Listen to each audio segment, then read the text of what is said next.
1 and 2 Samuel. The Book of Ruth, which according to its opening verses describe events that take place at the end of the time of the judges, is followed by two books, 1 Samuel and 2 Samuel. These latter books describe the time of the last judge, Samuel, and Israel's first two kings, Saul and David. We will study these books by focusing on a few central people of the book: Hannah, Samuel, Saul, and David. Hannah.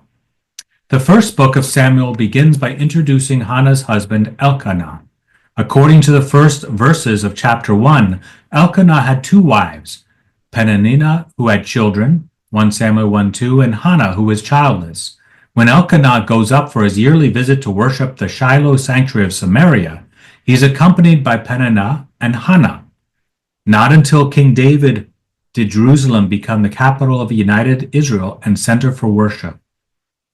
At the Shiloh sanctuary, Hannah so intensely prays for a child that the priest Eli thinks she is drunk, but she assures Eli that she is not.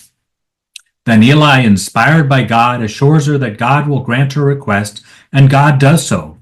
After Elkanah returns back home at Ramah, he has relations with Hannah. She conceives and bears a son, whom she names Samuel. She brings Samuel to the sanctuary of Shiloh and leaves him there, since she had made a promise that if she bears a son, she will give him to the Lord all the days of his life. 1 Samuel 1:11.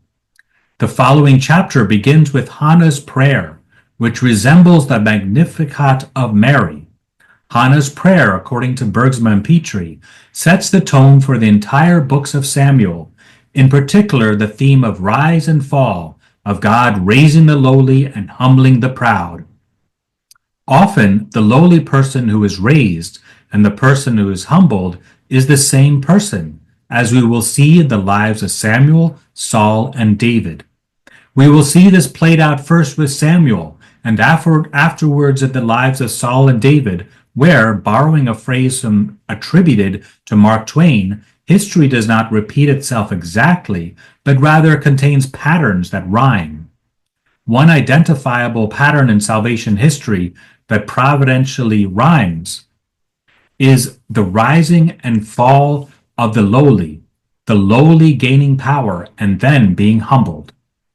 Before doing so, it is important to note that Hannah's rise from the lowliness of barrenness to the greatness of giving birth to a prophet judge Samuel is traditionally understood as a foreshadowing of Mary's rise from lowliness and exaltation as Mother of God.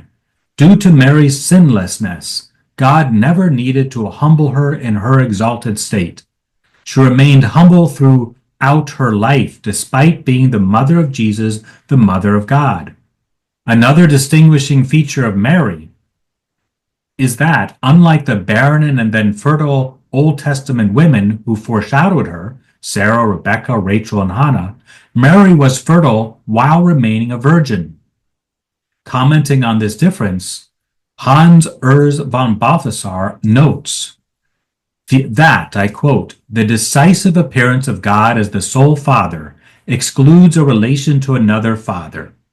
For in the New Testament, the whole process of bodily begetting, in fact, the whole question of whether a man or woman is physically fruitful or not, loses its importance."